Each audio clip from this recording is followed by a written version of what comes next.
মাত্র 14 বছর বয়সে আমার বিয়ে হয়েছিল, তাও আবার 40 বছর বয়সে একজন পুরুষের সাথে। আমরা 4 বোন, আমাদের কোনো ভাই নেই। আমার বাবা একজন অটো চালক। আমি যখন ক্লাস 8-এ পড়ি তখন একদিন স্কুল থেকে বাড়ি ফেরার সময় একজন ছেলে আমাকে দেখে পছন্দ করে, সাথে সাথে এসে আমাদের বাড়িতে বিয়ের প্রস্তাব পাঠায়। তখন তার বয়স ছিল 40 বছর। সে দীর্ঘ 14 বছর ধরে দুবাইতে থাকতো। সে একজন দুবাই প্রবাসী। আমাদের বিয়েটা পারিবারিক ভাবেই হয়। বিয়ের দিন ছিল 2024 সালের 17 নভেম্বর। ভাই বোনের দিক থেকে তারা 5 ভাই 5 বোন। তার ভাইয়েরা আমার থেকে অনেক অনেক বড়। বয়সের দিক থেকেও তারা আমার নানার বয়সী। তার ভাইদেরকে আমি দাদা বলে ডাকতাম আর তাদের ছেলে মেয়েদেরকে আমি আন্টি বলে ডাকতাম। যাই হোক, বিয়ের 10 দিন পর সে বিদেশে চলে যায়। বাড়িতে থেকে যায় শুধু আমি আর তার মা। শুরু হয়ে যায় আমার নতুন সংসার।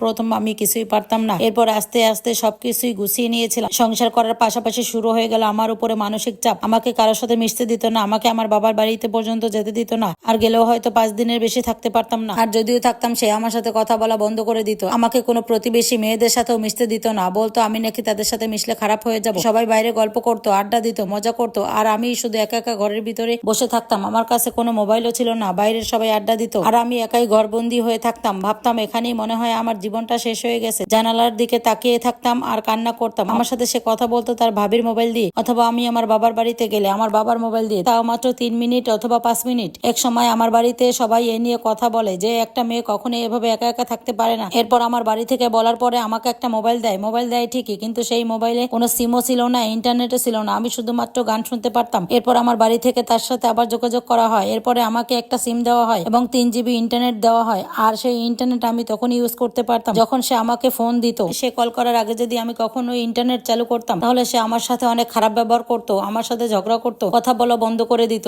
2 বছর পর সে দেশে আসে। আর দেশে আসার সাথে সাথে সে বাচ্চা নেওয়ার জন্য অনেক ব্যস্ত হয়ে যায়। অনেক চেষ্টা করার পরে সেরকম কোনো ফল পাইনি। 6 মাস থাকার পর সে আবার বিদেশে চলে যায়। আর এই বিষয়টা নিয়ে সবাই আমাকে অনেক কথা শুনিয়েছিল। যাই হোক, আবারও 2 বছর পর সে দেশে আসে। দেশে আসার পর সে আমাকে অনেক ফকিরের কাছে নিয়ে যায়, ডাক্তার দেখা, কিন্তু কোনোটাতেই কোনো লাভ হয় না। এভাবে প্রায় অনেক দিন যাওয়ার পর আবার তাকে ডাক্তার দেখানো হয়। আর ডাক্তার বলে সব সমস্যা আসলে তার মধ্যে। এভাবেই অনেক ডাক্তার দেখিয়েছে, অনেক চিকিৎসা করিয়েছে, অনেক ফকিরের কাছে নিয়ে গিয়েছে। এরপরও সবাই বলে সব সমস্যা নাকি আমার মধ্যেই। সে আমাকেই সবাই কথা শোনাতে থাকে আর সবার কথা শুনে আমার অনেক কষ্ট লাগতো। সে যখন বিদেশে থাকতো তখন সে বলতো আমার কোনো বাচ্চার দরকার নেই, তুমি শুধু আমার পাশে থেকো। আর সে যখন দেশে আসতো তখন আবার আমার সাথে খারাপ ব্যবহার করতো। আমি শুধু নামাজ পড়ে কান্না করতাম আর আল্লাহর কাছে দোয়া করতাম, হে আল্লাহ, আমাকে একটা অজীবিত সন্তান দিন, তবুও আমাকে একটা সন্তান দিন। কেউ যেন আমাকে কোনোদিন আটখোরা বলতে না পারে। আমার বাবা মা আমাকে অনেক বলেছিল ওর সংসার থেকে চলে আসতে, তবে এত কষ্ট করে এত যত্ন করে যে সংসারটা গুছিয়েছিলাম সেই সংসারটা ছেড়ে আসতে আমার একদমই ইচ্ছে করেনি। আমি চেয়েছিলাম যতটা সম্ভব আমি এখানেই থাকবো, আমি তার সাথেই থাকবো। কিন্তু তার পরিবারের মানুষজন এবং আত্মীয় স্বজনরা, বিশেষ করে সেও আমাকে অনেক কথা শোনাতে থাকে। জানি না সে আমার সাথে আসলে কার মধ্যে ছিল, তবে আমি তো চেয়েছিলাম সুন্দর করে সংসারটা করতে, তার সাথে আমার জীবনের বাকিটা সময় পার করে দিতে। শুধুমাত্র একটা সন্তানের জন্য আমার এত সুন্দর সাজানো গুছানো সংসারটা আজকে আমাকে ছাড়তে হয়েছে। একটা মেয়ের জন্য মা হতে না পারার মতো এত কষ্টের আর কিছুই নেই। যেই মেয়ে কোনোদিন মা হয়নি সে বলতে পারে যে মা না হওয়াটা কতটা কষ্টদায়ক। এভাবেই সবার কথা শুনতে শুনতে কেটে যায় 9টি বছর। 9 বছর